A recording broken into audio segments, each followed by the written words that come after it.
নববর্ষের প্রথম দিন গত রোববার বঙ্গবন্ধু শেখ মুজিব মেডিকেল বিশ্ববিদ্যালয়ে কারাবন্দী বিএনপি চেয়ারপারসন খালেদা জিয়ার সঙ্গে তাঁর স্বাস্থ্য চিকিৎসা ও মামলার আইনগত দিকগুলো নিয়ে আলোচনা হলেও প্যারোলে মুক্তি নিয়ে কোনো আলোচনা হয়নি জানিয়ে বিএনপি মহাসচিব বলছেন, প্যারোল খালেদা জিয়া আর তার পরিবারের সিদ্ধান্ত, দলের নয়। খালেদা জিয়ার মুক্তির বিনিময়ে বিএনপি সংসদে যাবে কিনা এমন জল্পনা উড়িয়ে না দিয়ে বিএনপি মহাসচিব শুধু বলছেন, এরকম কোনো তথ্য তাঁর কাছে নেই। তবে বঙ্গবন্ধু মেডিকেলের প্রিজন সেলে খালেদা জিয়ার সুচিকিৎসা হচ্ছে না দাবি করে মহাসচিব আবার বলেছেন, এবার তারা বিএনপি চেয়ারপারসনের মুক্তির জন্য আন্দোলনকে বেগবান করবেন। গত 7ই এপ্রিল খালেদা জিয়ার সুচিকিৎসা ও মুক্তির দাবিতে বিএনপির গণ অনশনেও নেতাকর্মীরা নেত্রীকে মুক্ত করতে রাজপথে আন্দোলনে নামার দাবি জানিয়েছিলেন। গত শুক্রবার এক প্রতিবাদ সভায় বিএনপি স্থায়ী কমিটির সদস্য নজরুল ইসলাম খান বলেন, অনশন ও গণ অনশনের মতো কর্মসূচিগুলোতে নেতাকর্মীদের যথেষ্ট সমাগম না হওয়াতেই তারা আরও বড় কর্মসূচি দেওয়ার সাহস পাচ্ছেন না। আন্দোলনের কথা শুধু মুখে না বলে রাজপথে নামার আহ্বান জানান এই নেতা। আন্দোলনে নেমে কোনো লাভ নেই মন্তব্য করে আওয়ামী লীগ নেতারা বলছেন, বিএনপির আন্দোলনের হুমকির মধ্যেই তারা 3টি সংসদ নির্বাচনে জয়লাভ করেছেন। এদিকে গত 22 এপ্রিল জাতীয় পার্টির চেয়ারম্যান এইচ এম এরশাদ এক সাংগঠনিক নির্দেশে ছোট ভাই জি এম কাদেরকে কো চেয়ারম্যান পদ থেকে সরানোর 15 দিনের মাথায় আবার উক্ত পদে পুনর্বহাল করে নিজের উত্তরসূরি হিসেবে ফিরিয়ে আনলেও গণমাধ্যমের খবর বলছে, পদ ফিরে পাওয়ার পর থেকে দলের শীর্ষ নেতারা কাদেরের সঙ্গে আন্তরিকভাবে কথা বলছেন না।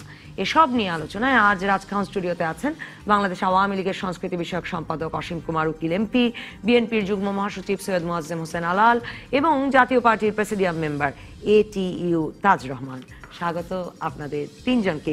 এটিইউ তাজ রহমান, আপনাকে দিয়ে শুরু করি। মানে এই যে জি এম কাদেরকেই আবার ফিরিয়ে আনা এবং জি এম কাদের সাহেবের পরে সংবাদ মাধ্যম এবং সকলকে বললেন যে আসলে একটা পরিবারের প্রতি একটা, মানে আমি ওনার কথাটা যে মানে পরিবারের একজন সদস্যকেই এরশাদ সাহেবের মানে চলে যাওয়ার পর বলবো না কি বলবো, মানে মানে এরশাদ সাহেব উত্তর সময়ে এরশাদের পরিবার এবং রংপুর থেকেই এরশাদ সাহেবের অবর্তমানে জাতীয় পার্টির নেতাকর্মীরা কাউকে চান। তার মানে আওয়ামী লীগ এবং বিএনপির পর জাতীয় পার্টিও আসলে এই পারিবারিক উত্তরাধিকারের দলে পরিণত হওয়ার সিদ্ধান্ত নিয়েছে। ধন্যবাদ আপনাকে এবং দুই বিজ্ঞ আলোচক এবং দর্শক শ্রোতাকে। দেখেন, আপনাকে যদি রাজনীতির হিসাবে উপমহাদেশে আপনি যান, তাহলে পলিটিক্যাল ফ্যামিলি ডাইনেস্টি যেটা আছে আপনার, এটা কিন্তু আমাদের অনেক দিন ধরে ভারতেও আছে, পাকিস্তানেও আছে, শ্রীলঙ্কায় আছে, আমাদের দেশেও আছে। বঙ্গবন্ধুর মেয়ে মাননীয় প্রধানমন্ত্রী শেখ হাসিনা, বিএনপির শহীদ জিয়াউর রহমান প্রতিষ্ঠাতার স্ত্রী বেগম খালেদা জিয়া, আমাদের মানুষের এবং রাজনীতিতে এটা কিন্তু খুব পাওয়ারফুল একটা জিনিস। দল থেকে যারা নিজের পরিবার থেকে আসে, সেখানে একটি পাওয়ারফুল অবস্থানে দলের নেতৃবৃন্দরা থাকেন। আমাদের দলের চেয়ারম্যান উনি নিজের দল প্রতিষ্ঠা করেছেন, উনি কোনো পারিবারিক সূত্র থেকে আসেন, পরিবারের বাইরে তো যেতেই পারে না এই দল। কিন্তু এখন যেহেতু ওনাকে দলের কাউন্সিলের মাধ্যমে ক্ষমতা প্রদান করা হয়েছে যে আপনি যে সিদ্ধান্ত নেবেন দলের কাউন্সিলে, সেই সিদ্ধান্ত দলের নেতাকর্মীরা মেনে নিবে। এখন রংপুর থেকে জি এম কাদের সাহেব আমাদের যে কো চেয়ারম্যান বলেছেন যে আমাদের স্যারেরও বর্তমানে রংপুরের বাসী, রংপুর থেকে মানুষ চায় যে রংপুরের একজন হোক এবং হুসেইন মোহাম্মদ এরশাদের পরিবারের কেউ হোক। হুসেইন মোহাম্মদ, আমরা হুসেইন মোহাম্মদ এরশাদের পরিবারের এটা আমরা প্রায়োরিটি অবশ্যই দিই। দলের সিদ্ধান্ত, ওনার সিদ্ধান্ত যদি হয়, দল যদি প্রেসিডিয়ামে সেটা নেয়, কাউন্সিলে যদি গঠন করে নেয়, দলের চেয়ারম্যান বলেছেন কিন্তু ওনার বর্তমানে কাউন্সিলে এটা অ্যাপ্রুভ করে নেওয়াতে হবে। এখন যদি সেই কাউন্সিলে অ্যাপ্রুভ করে নিয়ে নিয়ে দলের চেয়ারম্যান হিসেবে জানাব জি এম কাদেরকে, তাহলে জাতীয় পার্টির নেতৃবৃন্দ সেটা মেনে নিবে, অসুবিধার কোনো কারণ নেই। কিন্তু দলের প্রেসিডিয়াম আছে, সেই প্রেসিডিয়ামে সিদ্ধান্ত হবে, সিদ্ধান্ত হওয়ার পর কাউন্সিলের সিদ্ধান্ত দলের এটা বাস্তবায়ন করা হবে। বাট যেহেতু হুসেইন মোহাম্মদ এরশাদের ছোট ভাই জি এম কাদের সাহেব রাজনীতিতে উনি জড়িত, ওনার আপন ছোট ভাই, সেই হিসাবে হুসেইন মোহাম্মদ এরশাদ মনে করেছেন ওনার স্ত্রী এখন কিন্তু সংসদের উপনেতা, আমাদের সাবেক বিরোধী দলের নেত্রী রওশন এরশাদ, আপনি জানেন এখন উপনেতা এবং দলের সিনিয়র কো চেয়ারম্যান কিন্তু উনি, আর জি এম কাদের সাহেব কো চেয়ারম্যান। সো ওনারা দুজনই কিন্তু এখন আমাদের পজিশনে আছেন। পরে আমাদের সিনিয়র নেতারা আছেন, আমাদের প্রেসিডিয়াম আছে। সেই ধারাবাহিকতা আমরা মনে করি যদি জি এম কাদের এখন এই মুহূর্তে থাকেন, রংপুরবাসী তারা আন্দোলন করেছে জি এম কাদের পোস্ট জন্য, তারা দাবি মনে করেন রংপুরের মানুষ হিসাবে জি এম কাদের একটা অবস্থান এখানে থাকা উচিত। আর আপনি তো জানেন, এটা অস্বীকার করার কিছু নেই, জাতীয় পার্টির বিশাল একটা অবস্থান রংপুরে। সেটা আর এখন বলা যায় কিনা আমি ঠিক জানি না, কারণ ধরুন স্থানীয় নির্বাচনগুলোর গত কয়েক বছরে সেটা বলে না। আমি কেন যায় না? মেয়র নির্বাচনে 1 লাখের বেশি জি, ভোট মেয়র পড়ে। নির্বাচন আওয়ামী লীগের ক্যান্ডিডেটকে হারিয়ে আমরা কিন্তু কটা কাউন্সিলর পদ পেয়েছেন, পৌরসভা নির্বাচনে কি অবস্থা, উপজেলা নির্বাচনে কি অবস্থা, সেগুলো বিবেচনা করলে আসলে কথা সেটা বলে না। আমি এরপরে যখন আপনার কাছে এটিও তাজ রহমান আসবো, আপনি একদম তরুণ বয়স থেকে মানে ছাত্র সমাজ করা জাতীয় পার্টির নেতা, আমি আপনার কাছে জানতে চাইবো যে জাতীয় পার্টির একটা শেষ সময় আমরা দেখছি কিনা, সেই প্রসঙ্গটাতে আমি আসবো। কারণ এরশাদ সাহেব তার উত্তরাধিকার ঠিক করছেন, স্থাবর অস্থাবর সম্পত্তি ট্রাস্ট করছেন, আর ওদিকে পরিবারকে দল দিয়ে যাচ্ছেন। সৈয়দ মোয়াজ্জেম হোসেন আলাল, আপনার কাছে আসতে চাই, রাজনীতিতে আসলে নতুন কি? এই মানে বাংলা নববর্ষটা তো আমরা মানে এটা দিয়ে হয়তো আমরা ক্যালেন্ডার প্রতিদিনের জীবন যাপন করি না, কিন্তু একটা নতুন বছরকে অনেক বেশি সাড়ম্বরে এই সময়টায় আবাহন জানায়। আপনার কোনো নতুন প্রত্যাশা আছে এই রাজনীতিতে এই সময়টাকে, নাকি এই প্যারোলে মুক্তি এই বিষয়টা কিছুদিন পর পর আলোচনায় আসবে, আর মূলত আলোচনায় থাকবে খালেদা জিয়ার সুচিকিৎসা হচ্ছে কি হচ্ছে না? আপনাকে ধন্যবাদ। নববর্ষের প্রথাগত শুভেচ্ছা এবং সম্মানিত আলোচক যে দুজন আছেন এরা সহ দর্শক শ্রোতাদেরকে বিএনপির পক্ষ থেকে এবং আমার পক্ষ থেকে শুভেচ্ছা। বিষয়টা দাঁড়িয়েছে রাজনীতিতে নতুন কিছুই নেই, কিন্তু রাজনীতিকে ঘিরেই যেহেতু মানুষের মন মানসিকতা এবং একটি দেশের সামাজিক অবস্থা, একটি দেশের রাজনৈতিক অবস্থা, একটি দেশের সামগ্রিক জনগোষ্ঠীর মন মানসিকতার প্রতিফলন পাওয়া যায়, সেখানে রাজনীতিতে নতুন একটা জিনিস আছে, সেটা হচ্ছে অধঃপতন। অধঃপতনটা হচ্ছে এই কারণে যে রাজনীতিটা যখন রাজনীতিবিদদের হাত থেকে সরে গিয়ে দান খয়রাতের ভোটের মাধ্যমে যারা সরকার নামক শাসক দলকে নির্বাচন করে, সরকার কিন্তু অনুপস্থিত বর্তমানে আছে শাসক দল, তারা দেশ শাসন করছেন, সেইখানে যারা দয়া দাক্ষিণ্য করে এদেরকে ভোট সংগ্রহ করে দিয়েছেন ভোটের আগের রাতে, তাদের হাতে চলে গেছে সমস্ত নীতিগুলা, রাজনীতি, অর্থনীতি, যত নীতি বলেন, সমাজনীতি, সব চলে গেছে তাদের নিয়ন্ত্রণে। তাদের নিয়ন্ত্রণে চলে যাওয়ার কারণে রাজনীতিতে একটা প্রচণ্ড রকম অবক্ষয় চলে এসেছে, যেটার ব্যর্থতা কার কম কার বেশি সেটা নিক্তিতে হয়তো ওজন দেওয়া যাবে সামগ্রিকভাবে রাজনৈতিক ব্যবস্থা। সৈয়দ মোয়াজ্জেম হোসেন, আমি যদি আপনাকে আপনার দলের প্রসঙ্গেই প্রশ্ন করি যে আপনি দেখেন কিনা যে বিএনপি আসলে একটু গুছিয়ে উঠতে পারবে, একটু শক্তি সঞ্চয় করতে পারবে, শক্তি প্রদর্শন করতে পারবে এই সময়টায়, মানে রাজনৈতিক শক্তি? না, রাজনৈতিক শক্তি বলতে আমরা যেটা সাধারণত আমাদের দেশের অতীত ইতিহাস ঘাটাঘাটি করলে যে ধরনের বা যে প্রক্রিয়া আন্দোলনের বিষয়টা আমরা দেখি, সব জায়গায় আপনি একটি জিনিস দেখবেন, বিশেষ করে আমি অসীমদা এরা 90-এর ছাত্র আন্দোলনের সঙ্গে জড়িত ছিলাম বিভিন্ন সময়, আমরা দেখেছি যে যত গণ অভ্যুত্থান যত কিছু 69-এ যারা সিনিয়র ছিলেন তারা আরও বেশি দেখেছে, আমি খুব ছোট ছিলাম, আমরাও কিছুটা দেখেছি, অতটা মনে নেই, তখনও দেখেছি যে রাষ্ট্রযন্ত্রের যে কয়েকটি অর্গান আছে, আপনার civil bureaucracy, army bureaucracy, judiciary এবং ল এনফোর্সিং এজেন্সি, এই যারা আছে এদের কোনো না কোনো একটা বা একাধিক পার্টকে পক্ষে না আনতে পারলে রাস্তার কোনো আন্দোলনে কোনো কিছু হয় না। তাই এই জিনিসটাকে বেছে বেছে আওয়ামী লীগ একটি রাজনৈতিক মানে অভিজ্ঞ দল হিসেবে এগুলোকে পকেটস্থ করে ফেলেছে বেশিরভাগই। ছিটেপোটা থাকতে পারে এখানে ভালো মানুষের সংখ্যা, বা দেশের সরকার বা আপনার ভাষায় শাসক দলের সাফল্য বলবেন না? না, শাসক দলের সাফল্য বলবো না, অপসাফল্য। ওই যে আমি বললাম অপসাফল্য বলবো আমি। অপসাফল্য এই কারণে যে শাসন ক্ষমতায় টিকে থাকার জন্য রাষ্ট্রীয় প্রতিষ্ঠানগুলোকে, গণতান্ত্রিক কাঠামিগুলোকে আমি ভেঙে চুরে একাকার করে দিলাম, যে পারে এসে শক্তি দিয়ে পারলে রিপেয়ার করুক আমার সঙ্গে। এটা একটা চ্যালেঞ্জ ছুড়ে দেওয়া। যেমন প্রধানমন্ত্রী তো প্রায়শই বলেন যে পারলে আন্দোলন করে বেগম খালেদা জিয়াকে সারিয়ে নিক, পারলে আন্দোলন করে প্রায়ই বলেন যে এবার আমরা রাজপথে নামবো। হ্যাঁ হ্যাঁ, এটা করতে হবে, তো কিছু করার নেই, কারণ রাষ্ট্রশক্তির বিরুদ্ধে আপনি যখন লড়াই করতে যাবেন তখন তো আপনার কর্মী বাহিনীকে উজ্জীবিত করার জন্য যারা এই দীর্ঘ 12 বছরে গুম, খুন, নিপীড়ন, নির্যাতন, কারাগার, পরিবার ছাড়া, ছন্ন ছাড়া জীবন যাপন করছেন, তাদেরকে ইনসেন্টিভ দিতে হলে তো আপনাকে এই কথাগুলো বলতে হবে, না তাদের দায়িত্ব। না বললে তো আরো ঝিমিয়ে পড়বে জিনিসটা। এখন একদিকে রাষ্ট্রীয় শক্তি, আরেকদিকে একটি রাজনৈতিক দল এবং ভিন্ন মতের মানুষ, সবাই, শুধু বিএনপি তা তো না, সবাই তো এটার মধ্যে পড়ে। তারেক রহমান লন্ডনে, বেগম খালেদা জিয়া কারাগারে, এই অবস্থায় ওই যে পরিবার প্রসঙ্গ আসছিল, তো পরিবারের সদস্যরা ছাড়া বিএনপির গুছিয়ে ওঠার আশু মানে কোনো সম্ভাবনা দেখছেন? না, বিএনপি গুছিয়ে উঠবে বা গুছিয়ে ওঠা সম্ভব পরিবার ছাড়া, কিন্তু এই গুছিয়ে ওঠার পরে সংঘবদ্ধভাবে যে দাবি আদায়ের জন্য বা রাষ্ট্র ব্যবস্থাটাকে মেরামত করার জন্য বিশুদ্ধ করার জন্য যে রাজপথে নামার যে প্রক্রিয়াটা, সে জায়গাটায় তো কমান্ডার হিসেবে পরিবারের একজন তো অপরিহার্য হয়ে দাঁড়ায়। আমরা যেটা দেখেছি এখানে এই সংকটকালে তো আপনাদের পাশে কেউ নাই। না, এই মুহূর্তে আমাদের পাশে জনগণ আছে, এটা কি আমরা মনে করি। আর আমাদের দেশনেত্রী বেগম খালেদা জিয়া যেহেতু কারাগারে রয়েছেন, উইদিন আওয়ার রিচ, আমরা অন্তত জানতে পারছি যে উনি অসুস্থ বা চিকিৎসা ব্যবস্থা ঠিকভাবে হচ্ছে না, কষ্টে আছেন, যন্ত্রণায় আছেন, তারপরেও আছেন। তো এটাই হচ্ছে আমাদের প্রেরণার মূল শক্তি।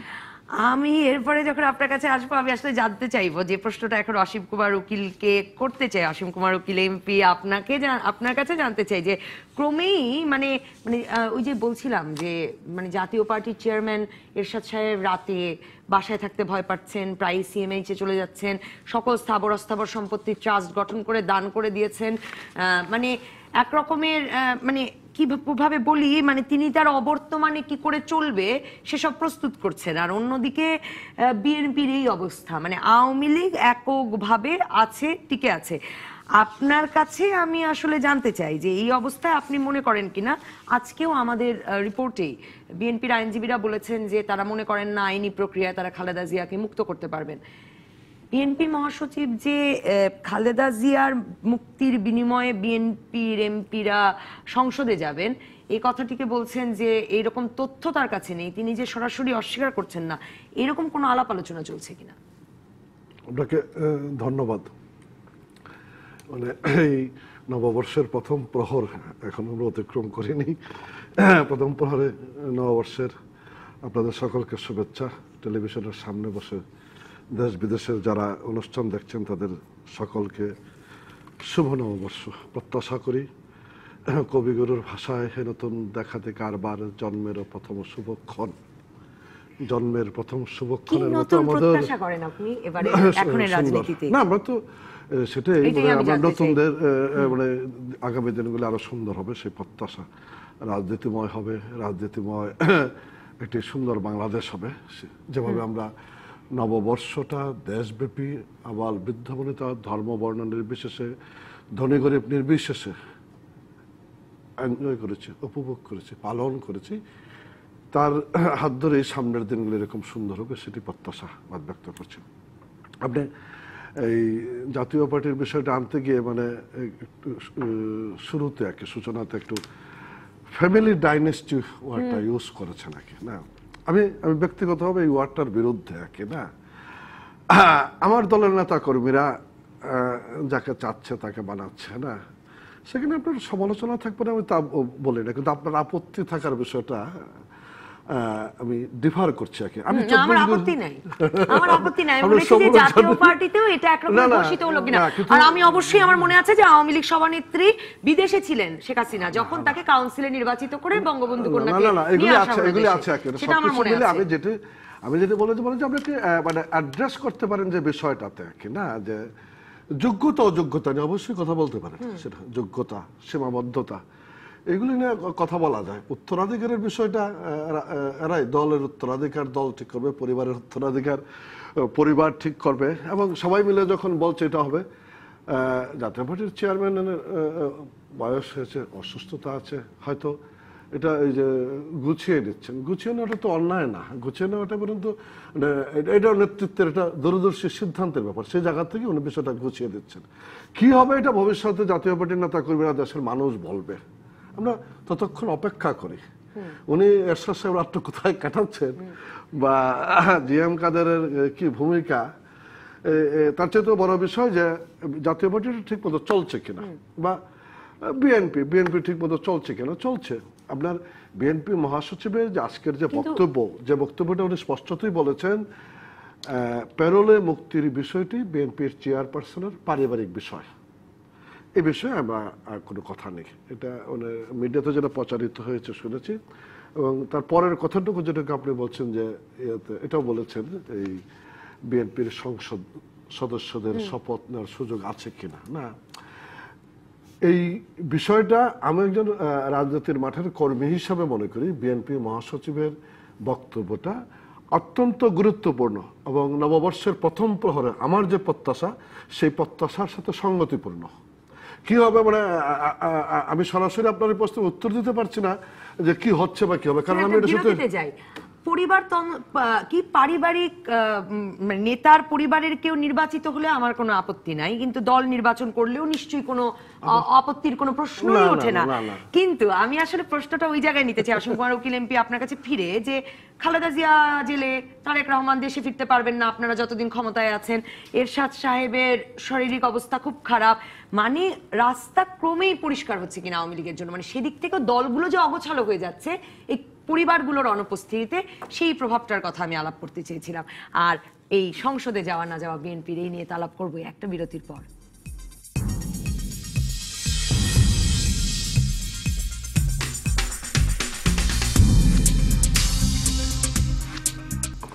ফিরে এলাম রাজকাহনে। আমি আসলে অসীম কুমার উকিল এমপি মানে পারিবারিক উত্তরাধিকারের বিপক্ষে বলছিলাম না, আমি বলছিলাম যে মানে নেতৃত্ব শূন্যতা তো একরকমের বিএনপিতে, অনেকে বলছেন একটা নেতৃত্বের শূন্যতা তো হয়েছেই, যে খালেদা জিয়া জেলে, তারেক রহমান আপনারা ক্ষমতায় থাকতে লন্ডন থেকে ঢাকায় আসতে পারছেন না, এরশাদ সাহেব শরীরটা খুবই খারাপ, তিনি নিজে একরকমের তার অবর্তমানে কি হবে প্রস্তুতি নিচ্ছেন, সয় সম্পত্তি থেকে দল, সেক্ষেত্রে আওয়ামী লীগ তো আরো বেশি একক হয়ে উঠছে, সেটি একটি।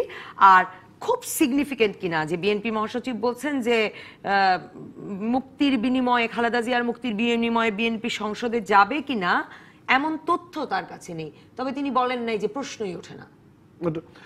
বিএনপি মহাসচিবের বক্তব্য নিঃসন্দেহে সিগনিফিকেন্ট, এরপর এটা ব্যাখ্যা দেওয়া আমার পক্ষে সম্ভব না উনি কি কোন দৃষ্টিভঙ্গিতে, কিন্তু আমি রাজনীতির মাঠের কর্মী হিসেবে এটা মনে করি নিঃসন্দেহে অত্যন্ত তাৎপর্যপূর্ণময়, এবং খুব সহসায় এটা আমার কথার সাথে বাস্তবের মেলানো যাবে। এটা এখন মেলাতে পারছি না, হয়তো রাত পরে মেলানো যাবে বা 3 দিন পরে মেলানো যাবে, কিন্তু মিলবে।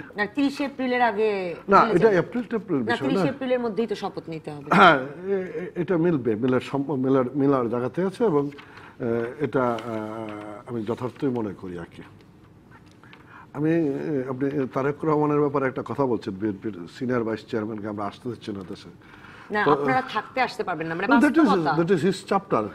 এটা বাস্তবতা কিনা সে বিষয়টা দেশের মানুষও বুঝবে, বরঞ্চ আমরা ওনাকে দেশে আনার চেষ্টা করছি, এবং রাজনীতিবিদ হিসেবে আমরা মনে করি যে রাজনীতিবিদকে দেশে এসে সংকটটা মোকাবেলা করার মধ্যেই রাজনৈতিক নেতৃত্বের সফলতা নিহিত।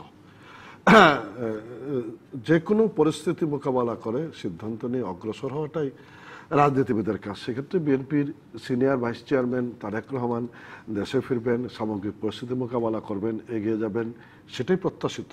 আর ব্যর্থতা কখনো প্রত্যাশিত হতে পারে না, বাকি সিদ্ধান্তটা তারা দেবে নাকি।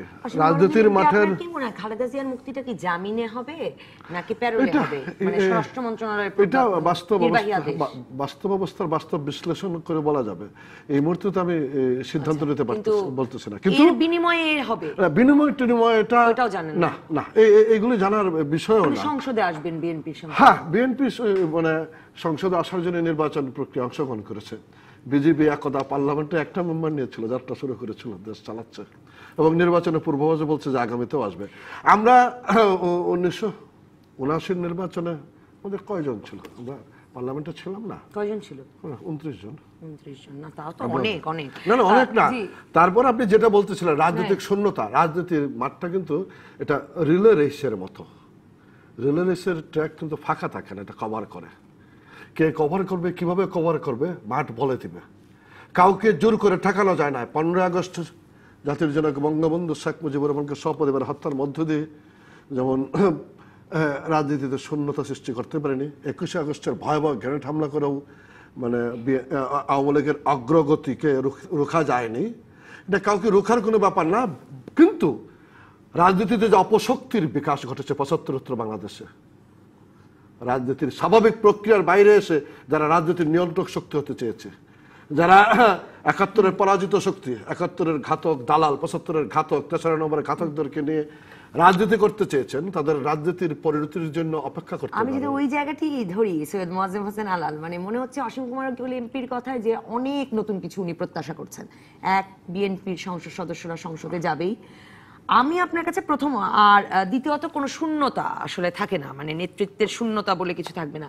আমি আপনার কাছে জানতে চাই যে বিএনপির সংসদ সদস্যরা খালেদা জিয়ার মুক্তির বিনিময়ে সংসদে যাবেন, এই একটা জল্পনা আছে।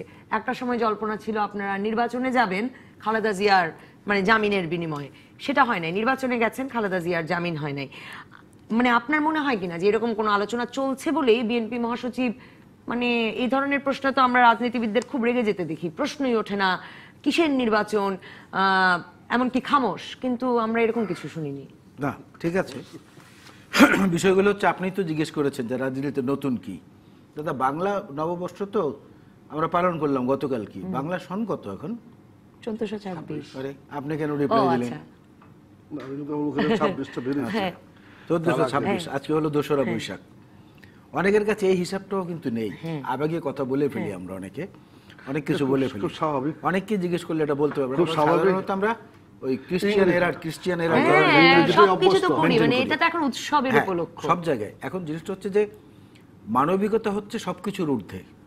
মানবতার জয়গান যদি কোথাও না থাকে, হাজারো গণতন্ত্র সেখানে থেকে লাভ নেই। বিজেপির উদাহরণ দিয়ে কোনো লাভ নেই। ভারতে নির্বাচন কমিশন কিংবা প্রধান নির্বাচন কমিশনের দিকে তাকালে মানুষের শ্রদ্ধায় মাথা নত হয়ে, এবার অবশ্য হচ্ছে না, আমাদের প্রতিদিন না, নির্বাচন কমিশনের বিরুদ্ধে অভিযোগ উঠছে নির্বাচনকে ঘিরে। তারপরেও, তার মানে অ্যাসাইডিং অল দি ইনগ্রেডিয়েন্টস, তারপরেও কিন্তু এখানে আমাদের চিফ ইলেকশন কমিশনার আর নির্বাচন কমিশনের সচিব এবং অন্যান্যদের বক্তব্য শুনলে মানুষ কি বলে। সুতরাং এটার তুলনা দেওয়া উচিত না। আমরা ওই পর্যায়ে গেলে পরে তখন তুলনাটা হতে পারে।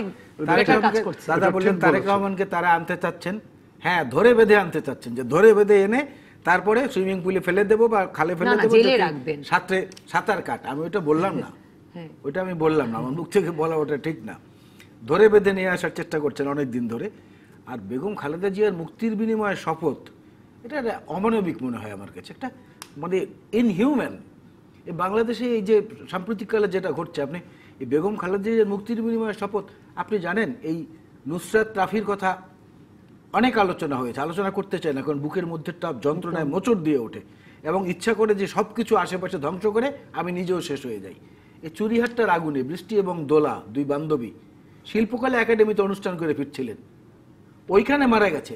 তাদের পরিবারকে তাদের ফোন থেকে ফোন করে তাদের কাছ থেকে র্যানসম নেওয়া হয়েছে, জানেন, মুক্তিপণ নেওয়া হয়েছে, যে জীবিত আছে আমরা জানি, টাকা দেন। কোন পর্যায়ে আমরা গিয়েছি এখন? বেগম খালেদা জিয়ার মুক্তির বিনিময়ে শপথ আমার কাছে ওইরকম একটা খুব বাজে একটা জিনিস। না, কিন্তু সৈয়দ মোয়াজ্জেম হাসান আল্লাহ, রাজনীতিতে তো এটা হয়, মানে আনোয়ার ইব্রাহিম জেলে, সারা জীবন মাহাথির মোহাম্মদের শত্রু, যেই মাহাথির মোহাম্মদ তাকে কি কলঙ্কের মামলা দিয়ে জেলে পাঠালেন, তিনি বললেন যে একসাথে নির্বাচন করে, নির্বাচন করার পরের দিন নাকি পরের মাসে ছেড়ে দেব, এবং ছেড়ে দিলেন। না ঠিক আছে, আপনি সবকিছু দেখেন, তারপরে আমি যে কথাটা বলতে চাচ্ছি, এখানে কিন্তু মায়ের জাতি আপনি, আমরা কিন্তু কেউ না, বাকি তিনজনই না, দর্শকদের মধ্যেও মায়ের জাতির অনেক আছে। এখানে শাসন ক্ষমতার প্রধানও মায়ের জাতির, আর প্রধান বিরোধী দলের উনিও মায়ের জাতির। ওনাদের মধ্যে মাতৃত্বটা, মানবতাটা আরো বেশি থাকা উচিত। সেটা আনোয়ার ইব্রাহিম কিংবা মাহাথির মোহাম্মদের সঙ্গে ওইভাবে মেলালো যুক্তিসঙ্গত হবে না। নিঃসন্দেহে দেখছেন অন্তত এই অবস্থায় এটা মঈনুদ্দিন ফখরুদ্দিনের আমলে হলে মানাতো। আমি রংপুর কারাগারে, আমার নিজের মা মারা গেছে, জেনারেল মতিন যখন ছিলেন স্বরাষ্ট্র মন্ত্রণালয়ের দায়িত্বে, আমার স্ত্রী গিয়ে কান্নাকাটি করেছে, তার পায়ে হাত দিয়েছে, তারপরে আমাকে প্যারোলে মুক্তি দেওয়া হয়নি। To see the corpse of my mother, আমার মাকে আমি দেখতে পারিনি, দুঃখিত। ওই সময় এগুলো সম্ভব। এটা তো আইনে আছে, মানে মায়ের জানাজায় অংশ নেওয়ার জন্য তো প্যারোল হয় না, আমাকে দেয়। আমি সাক্ষী রেখে বললাম কোটি দর্শককে, ইনহিউম্যান, জানেন না কথাগুলো বলতে পারি না। তো এখনো যদি সে একই ধারা চলে, তাহলে গণতন্ত্রের বড়াই করাটা কি আওয়ামী লীগের পক্ষে ঠিক? 1952 ভাষা আন্দোলনের পরে শেখ মুজিবুর রহমান সাহেব পাকিস্তানে গিয়ে পাকিস্তানের প্রধানমন্ত্রীকে তখন বলেছিলেন যে আওয়ামী লীগকে রাজনীতিটা করতে দেন, বিরোধী দলকে সুযোগ দেন, রাজপথে বিরোধী দল না থাকলে গণতন্ত্র এই দেশে কখনোই আসবে না। এখন আওয়ামী লীগ কি সেই কথা মনে রেখেছে? তারা এত ভক্ত, এত অনুরক্ত, শেখ মুজিবুর রহমানকে নিজস্ব সম্পত্তি বাড়ানোর জন্য এত উদ্গ্রীব, তারপরে কি তারা সেটা করছে?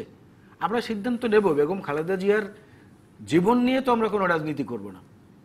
7ই এপ্রিল স্বাস্থ্য দিবস গেছে, বিশ্ব স্বাস্থ্য দিবস। বাংলাদেশের স্লোগান ছিল এবং বিশ্বের প্রতিবদ্ধ ছিল একই সেদিন সার্বজনীন চিকিৎসা সেবা। বেগম খালেদা জিয়া কি সার্বজনীন চিকিৎসা সেবা পাচ্ছেন? যে নাজিমুদ্দিন রোডে আর কতদিন তাকে রাখা হয়েছে, বাংলাদেশের জরিপে বলে 7.2 যদি রিক্টার স্কেলের ভূমিকম্প হয়, শুধু ঢাকা শহরেই প্রায় 1 লক্ষ ভবন ধসে পড়বে। তার সবার আগে পড়বে তো নাজিমুদ্দিন রোডের ওই বিল্ডিং, কাশিমপুর অথবা কেরানীগঞ্জে, এরকম কাশিমপুরে নাকি কেরানীগঞ্জে। এটাই, আপনি দাবার গুটি চালতেই থাকবেন, শুধু কোট বদলাবেন, রাজা মন্ত্রী না ঘোড়া। এটা তো আসলে রাজনীতির আগের বিএনপিও যে সেই tradition, খেলায় সেটার যোগ মধ্যে দিয়েছে চলে না। কিনা, কারণ মানে রাজনীতিতে তো এই খেলা চলতেই পারে। এটিও তাজুর রহমান, এই প্রসঙ্গে যদি আপনি কোনো মন্তব্য করতে চান, আপনি মনে করেন কিনা যে বিএনপি আসলে খালেদা জিয়ার মুক্তির বিনিময়ে তাদের 8 জন সংসদ সদস্য সংসদে যাবেন, এই সম্ভাবনা দেখেন কিনা, সেই প্রসঙ্গটা আপনার কাছে জিজ্ঞেস করতে চাই। আর আপনার কাছে জানতে চাই এই ওই উত্তরটা যদি শুরু করেন যে আপনি মনে করেন কিনা যে জাতীয় পার্টির সময় রাজনৈতিক দল হিসেবে শেষ হচ্ছে। দেখেন, জাতীয় পার্টি ক্ষমতার বাইরে কতদিন? 28 বছর। এর ভিতরে এই দলটাকে অনেকবার ভাঙা গড়া খেলা হয়েছে, আপনি জানেন, 4 বার 5 বার। সেই জাতীয় পার্টি এখন এখন টিকে 5 আছে। ভাগ তো আছেও এমনিতে, এখন তো জাতীয় 5 পার্টিও ভাগ তো না, 5 5 ভাগ। বার ভাঙ্গা হয়েছে। যে কাজী জাফর একবার গেছেন, আনোয়ার হোসেন মঞ্জু গেছেন, সবগুলো আলাদা দল নওয়াজ হয়েছে, হ্যাঁ। আন্দালিব এই পার্সুদের দলটারে এই দলটাকে অনেকবার ভাঙ্গার পরে দলটা এই অবস্থানে 91-এ যখন ক্ষমতা ছাড়ার পরে হুসেইন মোহাম্মদ এরশাদ আমাদের দলের চেয়ারম্যান, নেত্রী সহ সমস্ত মন্ত্রী এমপিরা জেলে ছিলেন, জাতীয় পার্টি 35টি আসন পেয়েছিল। 96-এর নির্বাচনে জাতীয় পার্টি 32টি আসন পেয়েছিল। 2001 নির্বাচনে 14টি পেয়েছিলাম, 2008-এ পেয়েছিলাম আমরা 27টি, গতবার 35টি, এবার 22টি। সেই দলটা যদি আপনি বলেন ধ্বংস হয়ে যাচ্ছে, কোন হিসাব নিকাশের বাইরে আসতেছে আমি জানি না, কিন্তু 28 বছর ক্ষমতার বাইরে বিএনপির মতো দল, রাজনৈতিক বৃহৎ রাজনৈতিক একটা দল আজকে 12 বছর ক্ষমতায় দেখার পরে আলাল ভাই এখানে টকশোতে যে কথাগুলো বলছেন, এটা তো অনেকের মানে touching। গতবার যে আপনারা মন্ত্রিত্বে ছিলেন ওটাকে ক্ষমতায় থাকা বলবেন না, না, বাজেটের অংশ হিসেবে আপনারা নির্বাচন করেছেন দেখেন, আপনাকে একটা কথা বলি, 2014 সালে। জার্মানির সরকার এখন অপোজিশন, মেইন অপোজিশন এবং সরকার মিলে, অ্যাঞ্জেলা মার্কেলের গভর্নমেন্ট মিলে সরকার চালাচ্ছে, তাদের আছে, তাই বলে তারা অপোজিশনকে সরকারের সাথে বলে আচ্ছা, না। কাজে They are the ক্ষমতায় থাকা opposition, বলছেন না হ্যাঁ, তাকে they are আপনারা, opposition। আচ্ছা। আমাদের 3 জন মন্ত্রী ছিলেন, তাই বলে আমাদের সমস্ত দল সরকারের সাথে ছিল সেটা বলি নাই। আপনার মনে আছে এই টেলিভিশন টকশো আপনার এখানে দীর্ঘদিন এই শুরু হওয়ার পর থেকে দলের চেয়ারম্যান যে সমালোচনা করে গেছেন আওয়ামী লীগের, বলেছেন গণতন্ত্র 100 ফুট মাটির নিচে, আমার সময় গণতন্ত্রের কথা বলে আপনারা আন্দোলন করলেন, এখন গণতন্ত্র কোথায়? বিএনপির বাইরা সমালোচনা করেন নাই? করেছেন। বিরোধীদের কাজ কি? সমালোচনা তো করবো আমি সমালোচনা। আমার এখন দল, আপনি যেটা ট্রাস্টের কথা বললেন যে জাতীয় পার্টি কি শেষ হয়ে যাচ্ছে, আমি দাদার কথা সূত্র ধরেই বলি যে দেখেন, হুসেইন মোহাম্মদ এরশাদ অনেক বয়স হয়েছে, ওনার শারীরিক অসুস্থতা আছে, সেই হিসাবে উনি মনে করছেন বয়স হওয়ার পরে সবারই একটা থাকে, বাট এমনি কে কখন চলে যাবো সেটা জানি না। উনি মনে করছেন যে আমি চলে যাওয়ার পরে আমার এই সয় সম্পত্তি নিয়ে কোনো ঝামেলা যেহেতু না হয়, পার্টির অফিসটা আমাদের কিনা কাকরাইলে, যেটা স্থাবর সম্পত্তি একটা ট্রাস্টের মাধ্যমে দেওয়া হয়েছে, যে এই ট্রাস্টে এখন উনি চেয়ারম্যান, পরবর্তীতে ট্রাস্টের মেম্বাররা বলে পরবর্তী চেয়ারম্যান নির্ধারণ করবে কে হবে না। এটা খারাপের কিছু নাই, এটাতে যাতে পরবর্তীতে আর কোনো ঝামেলা না হয়। বেগম খালেদা যেতে আসি, দেখেন প্যারোল মুক্তি, আমি একটা বিরতিতে যে আপনার কাছেই ফিরবো, মানে ওই যে জিএম কাদেরের সাথে নাকি আপনারা কেউ অনেক নেতারা সেটা নাকি আমি কথা বলতেছি, বলছেন না, তো এরকমই মানে বিএনপিও যেমন মানে একজন একক নেতা পরিবারের বাইরে পাওয়া কঠিন, সেই প্রসঙ্গটা ধরেই যদি মানে খালেদা জিয়াকে বের করে আনাটা তো বিএনপির সার্ভাইভালের জন্য গুরুত্বপূর্ণ। একটা বিরতির পর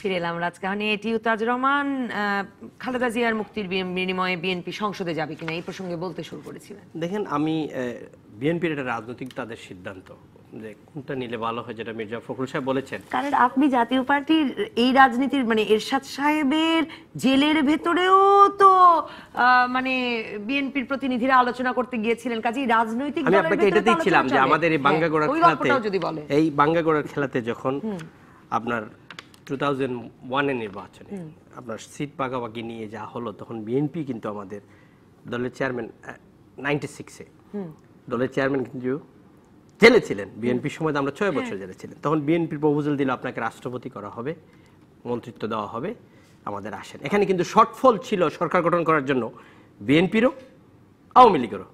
আমাদের আওয়ামী লীগের সাথে স্যার সামহাও একজন মানুষ এতদিন ধরে জেলে বলছে না আমি এই ডিলেতে নাই।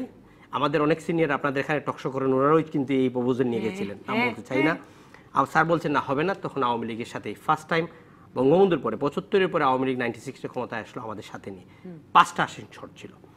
সেই সিস্টেমে আমাদের দলের চেয়ারম্যান বের হয়ে আসলেন, এরপরে ধারাবাহিক মামলাগুলা।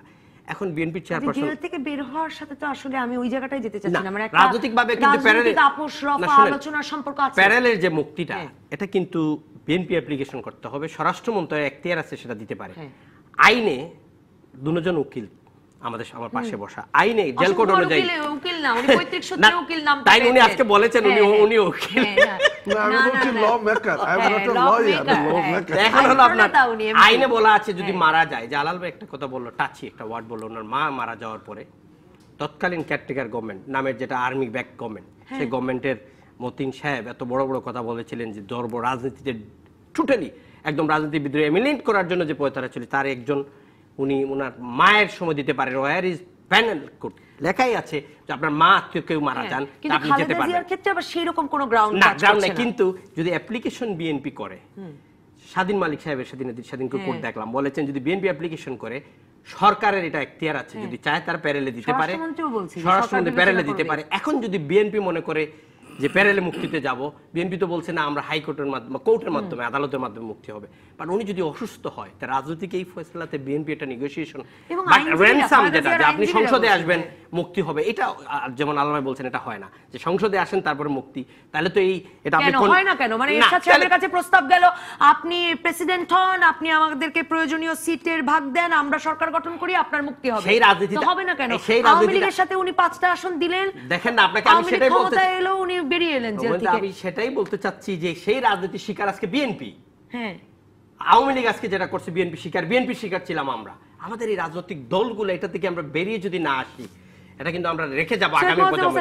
আপনারাই বলেন মানে খালেদা জিয়ার মামলাগুলোকে আপনারা দুর্নীতির মামলা বলেন না, মানে যে দুটো মামলায় উনি এখন মানে দণ্ডপ্রাপ্ত, অরফানেজ ট্রাস্ট আর চ্যারিটেবল ট্রাস্ট, আপনারা বলেন রাজনৈতিক মামলা। যেমন করে এটিইউ তাজ রহমানও বলছেন যে তাদের নেতা জেলে ছিলেন, ওগুলো তো দুর্নীতির মামলা ছিল। কিন্তু এই রাজনৈতিক মামলা থেকে তো আসলে বেরিয়ে আসার উপায় একটাই, কোনো একটা আপোষ রফা। কাজে তাতে মানে খুব অবাক হওয়ার কিছু আছে কিনা, মানে সেভাবেই তো বেরোতে হবে আসলে। না, আমি আপনাকে এক কথায় কিন্তু অনেক কিছু বলার চেষ্টা করেছি যে বেগম খালেদা জিয়ার জীবনের আশঙ্কা নিয়ে আমরা কোনো রাজনীতি করব না, সেটা বলেছেন অবশ্য। এবং স্বরাষ্ট্র মন্ত্রণালয় কিংবা সরকারের হাতেই সম্পূর্ণ ক্ষমতাটা প্যারোলে মুক্তি দেওয়ার ব্যাপারে।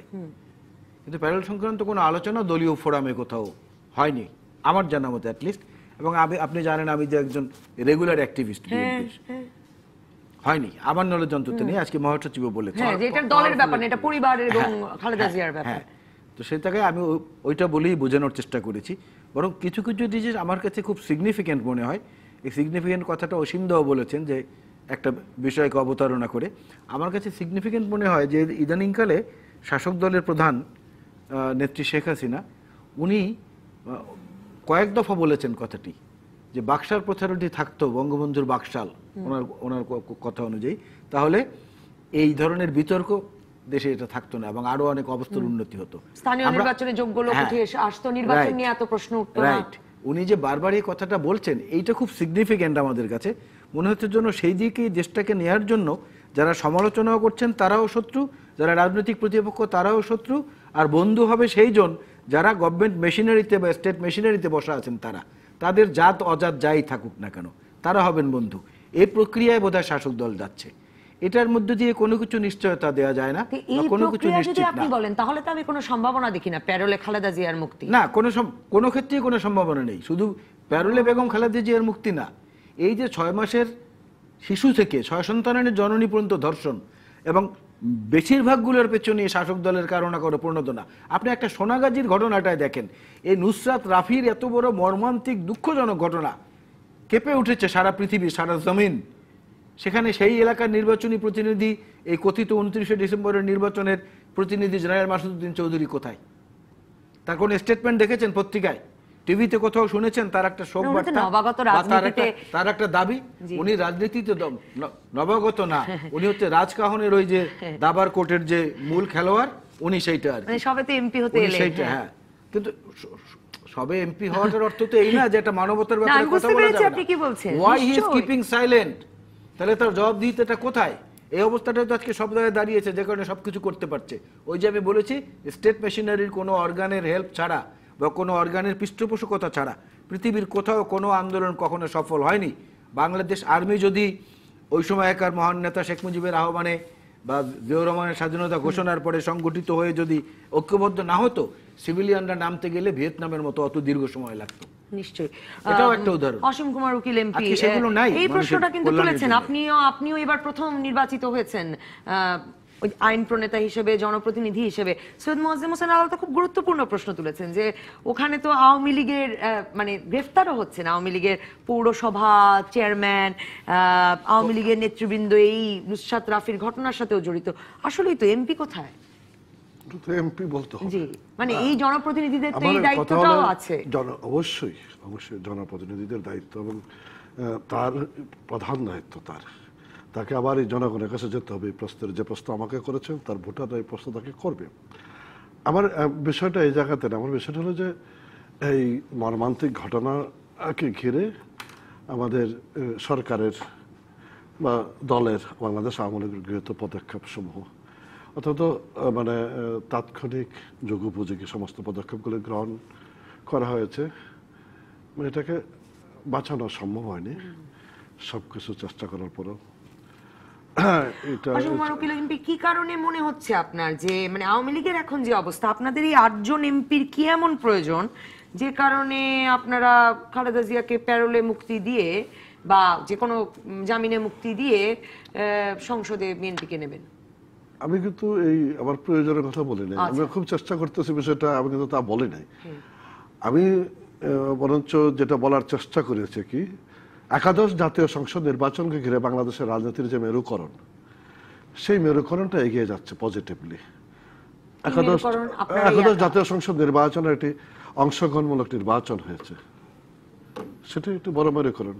ডক্টর কামাল হোসেন, মাহমুদুর রহমান, কাদের সিদ্দিকী, আসম আব্দুর রব এবং বিএনপি একটি মঞ্চে এসে দাঁড়িয়েছে। পর্দার অন্তরালে বিএনপির হাত ধরে জামাত ইসলামী এসেছে।